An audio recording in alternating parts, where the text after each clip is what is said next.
मैं ये स्टोरी आज आपके सामने शेयर करता हूँ कि मैंने बतौर कोरोना वायरस पेशेंट जो है वो क्या क्या एहतियाती तदाबीर की, जिसकी वजह से मैं घर पर रह कर ही 14-15 दिन के अंदर दोबारा से ठीक हो गया।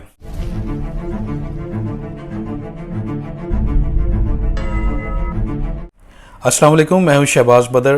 पिछले चंद हफ्तों से मैं कोई वीडियो अपलोड नहीं कर सका, जिसकी वजह ये थी कि मैं ख़ुद कोरोना वायरस का शिकार हो गया था और तबीयत इतनी नासाज थी कि मेरे अंदर वीडियो बनाने की भी सकत नहीं रही। तो आज की इस वीडियो में मैं अपना पर्सनल एक्सपीरियंस शेयर करूंगा कि कैसे बतौर कोरोना वायरस पेशेंट मैंने खुद घर पर रहकर अपना इलाज किया, क्योंकि पाकिस्तान में इस वक्त कोरोना वायरस काफ़ी बुरी तरह फैल चुका है और हर गली और मोहल्ले को ये अपनी गिरफ्त में ले चुका है। तो मैंने ज़रूरी समझा कि मैंने जिस तरह घर पर रहकर ख़ुद का इलाज किया इस वबा के ख़िलाफ़, तो मैं अपनी स्टोरी को आप लोगों से शेयर करता हूं कि हो सकता है कि मेरी इस पर्सनल एक्सपीरियंस से चंद लोगों को फ़ायदा हो सके। तो मैं स्टार्ट से आपको बताता हूं कि मैं दुबई में रहता हूं और दुबई में जब कोरोना वायरस आउटब्रेक हुआ तो उसके बाद दुबई की गवर्नमेंट ने काफ़ी सख्ती से अपना लॉकडाउन पर अमल दरामद किया और हम तमाम लोगों ने जो दुबई गवर्नमेंट के SOPs थे इनके ऊपर सख्ती से अमल दरामद भी किया, क्योंकि भारी जुर्माने भी थे और यहाँ पर निगरानी भी बड़ी सख्ती से की जा रही थी। और 2 से 3 दिन बाद हम लोग जो हैं वो घर से आधे घंटे या घंटे के लिए बाहर निकल सकते थे और उसके लिए भी हमें एक ऑनलाइन परमिट लेना पड़ता था, जिसे मूव परमिट कहते हैं। तो वो परमिट इसलिए था कि अगर हमें मेडिसिन के लिए किसी मेडिकल स्टोर पर जाने की ज़रूरत है या इसके अलावा हमने घर के लिए कोई ग्रॉसरी करनी है तो किसी सुपरमार्केट तक जाने के लिए हमें वो मूव परमिट अप्लाई करना पड़ता था। तो फिर अगले दिन वो मूव परमिट आता था तो फिर हम ग्रॉसरी के लिए या मेडिकल स्टोर से मेडिसिन लेने के लिए घर से बाहर निकल सकते थे। और जब घर से बाहर निकलते थे तो उस वक्त भी हम लोग मास्क लगाते थे। सोशल डिस्टेंसिंग जो है उसका भी खास ख्याल रखा जाता था। अगर हम मार्केट में भी जाते थे तो वहाँ पर भी विदाउट मास्क नो सर्विस का बोर्ड लगा होता था, तो आपको मास्क पहनना भी ज़रूरी था। तो इसके अलावा जब हम घर वापस आते थे तो वापस आने के बाद ख़ुद को सैनिटाइज करते थे प्रॉपर तरीके से, और जो कपड़े पहनकर हम बाहर जाते थे वो कपड़े आकर हम तब्दील कर दिया करते थे। तो इतनी एहतियात के बावजूद भी कहीं ना कहीं कोई ऐसी लापरवाही हो गई जिसकी वजह से मैं खुद कोरोना वायरस का शिकार हुआ।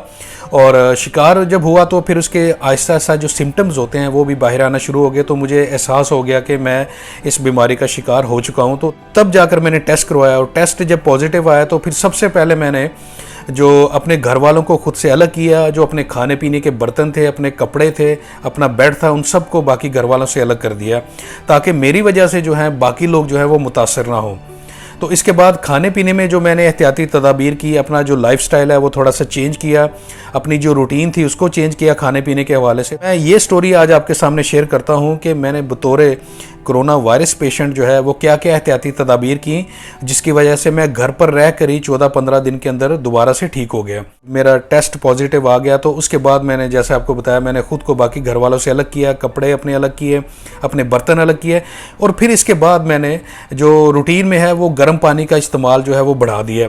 और हर 15 से 20 मिनट बाद मैं गर्म पानी का इस्तेमाल करता था, क्योंकि कोरोना वायरस में जो मेन सिम्टम्स हैं उनमें से खुश्क खांसी है, बुखार के साथ हल्का हल्का पसीना आना है, और खाने पीने की चीज़ों का जो जायका है वो चले जाना है। यानी आप मीठा अगर इस्तेमाल करते हैं तो आपको मीठे का जायका महसूस नहीं होगा, इसी तरह नमक का जायका आपको महसूस नहीं होगा।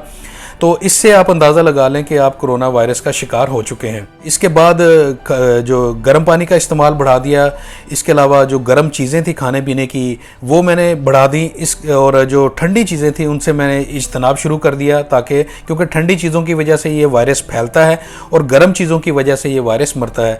तो ऐसी तमाम चीज़ें जिनकी तासीर ठंडी हो उनसे आपने परहेज़ करना है अगर खुदा न खास्ता आप इस वबा का शिकार हो जाते हैं। तो इसके अलावा मैंने बुखार के लिए पैनाडोल की मेडिसिन टैबलेट दिन में 3 बार यूज़ की, और खांसी के लिए सिरप यूज़ किया, वही जो नॉर्मल है, क्योंकि हम सब जानते हैं कि कोरोना वायरस के ख़िलाफ़ जो वैक्सीन है वो प्रॉपर वैक्सीन अभी तक मार्केट में नहीं है, जिसको हम कह सकते हैं कि ये स्पेशली कोरोना वायरस के बीमारी के ख़िलाफ़ ही इस्तेमाल होती है। तो ऐसी कोई मेडिसिन या वैक्सीन नहीं है, तो इसलिए हम लोग जो है वो नॉर्मल मेडिसिन है, जैसे कि बुखार की है, खांसी की है और जिस्म में दर्द की मेडिसिन है, वो ही आप मेडिसिन इस्तेमाल करें। और इस्तेमाल करने के बाद आपने इसके अलावा जो एहतियाती तदाबीर करनी है उनमें गर्म पानी का इस्तेमाल है। हर 10 से 15 मिनट बाद आपने गर्म पानी का जो इस्तेमाल है वो करना है। आपने 2-3 घूंट लेते रहना है ताकि आपका गला खुश्क ना हो। इसके अलावा आपने भाप, गर्म पानी की भाप या स्टीम भी लेते रहना है, क्योंकि अगर कोरोना वायरस हमारे गले में बैठ चुका है तो ये तकरीबन 1 हफ्ता वहाँ पर रहेगा और हमारे पास एक मौका होता है कि आप गर्म पानी के ज़रिए इसको तल्फ कर सकते हैं। अगर आपने गर्म पानी पिया तो ये सीधा आपके मैदे में चला जाएगा जहाँ पर ये तल्फ किया जा सकता है, मगर खुदा ना खास्ता अगर ये आपके फेफड़ों में चला गया तो वहाँ पर आपके लिए मज़ीद परेशानी बन सकती है और बीमारी आपकी बढ़ सकती है, जिससे खुदा ना खास्ता काफ़ी ज़्यादा सीरियस हालत हो सकती है। इसके अलावा ये कोरोना वायरस जो है ये आँखों के ज़रिए और नाक के ज़रिए भी हमारे जिस्म के अंदर दाखिल होता है। तो इसके लिए आपने भाप लेनी है, गर्म पानी की भाप। दिन में 2 मरतबा आपने भाप लेनी है। इससे ये होगा कि अगर कोरोना वायरस आपकी नाक और आँख में बैठा हुआ है तो फिर वो भाप के ज़रिए आपके मैदे में चला जाएगा और जहाँ से इसको तल्फ करना आसान हो जाएगा। तो ये वो एहतियाती तदाबीर हैं। आपने हर 2 दिन बाद नहाना भी है, ताकि अगर आप ठीक हो रहे हैं तो जो पिछला कोरोना वायरस आपके कपड़ों के साथ है, जो आपकी बेड शीट पे है, तो उसको आपने तल्फ करना है, चेंज करना है, तो नहाना है तो वो तल्फ होता रहेगा साथ साथ। सैनिटाइज़र का प्रॉपर इस्तेमाल करते रहना है। अगर खांसना भी है तो साइड पे होकर खांसना है ताकि बाकी लोगों को ये जरासीम अफेक्ट ना कर सके। तो ये मेरी स्टोरी थी, ये वो चंद एहतियाती तदाबीर हैं। एक और अहम बात यह है कि लोग कहते हैं कि सना मक्की का इस्तेमाल करें। मैं ये कहता हूं कि आप अदरक का कहवा इस्तेमाल करें, क्योंकि अदरक के कहवे से आपका इम्यून सिस्टम बेहतर हो जाएगा। और अगर आपका इम्यून सिस्टम यानी कुव्वत मुदाफ़ित जो है वो बेहतर हो गई तो आपका इस बीमारी के ख़िलाफ़ घर पर रहकर इलाज करना इंतहाई आसान हो जाएगा।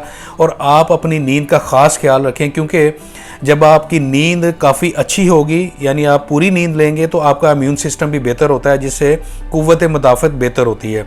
अगर आपकी कुव्वत मुदाफ़त बेहतर होती है तो आप इस बीमारी के ख़िलाफ़ बड़े अच्छे तरीके से लड़ सकते हैं और इस बीमारी को चंद दिनों में ही शिकस्त दे सकते हैं। कुछ लोग कहते हैं सना मक्की का इस्तेमाल किया जाए, जो कि बड़ी मुफीद है, मगर ये सुनने में आया है कि कुछ लोग ये कहते हैं कि वो इतनी ज़्यादा गर्म होती है कि वो पेचिश भी लग सकते हैं। तो इससे बेहतर है कि अदरक का कहवा इस्तेमाल करें, जो कि नॉर्मल हालात में भी किसी भी आम इंसान के लिए इंतहाई मुफीद चीज़ है। तो मेरी बतौर कोरोना पेशेंट ये मेरी स्टोरी थी, जिसमें मैंने किस तरह घर पर रहकर ख़ुद का इलाज किया और क्या क्या एहतियाती तदाबीर की और क्या क्या चीज़ें खाने में इस्तेमाल की और किन चीज़ों से परहेज़ किया और किस तरह बाकी फैमिली मेम्बर से मैंने ख़ुद को अलग किया।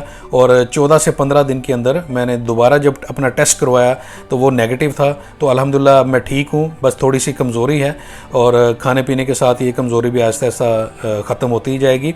तो अगर खुदा ना खास्ता आप लोगों में से भी किसी को भी इस बीमारी का अगर कोई शिकार होता है तो जैसा मैंने आपको बताया है, और भी बहुत सारे ऐसे तरीके हैं जिससे आप इस बीमारी से लड़ सकते हैं, मगर मैं अपनी स्टोरी बयान करने का मकसद सिर्फ इतना था कि मैं खुद किस तरह घर पर रहकर अपना इलाज किया और ठीक हुआ।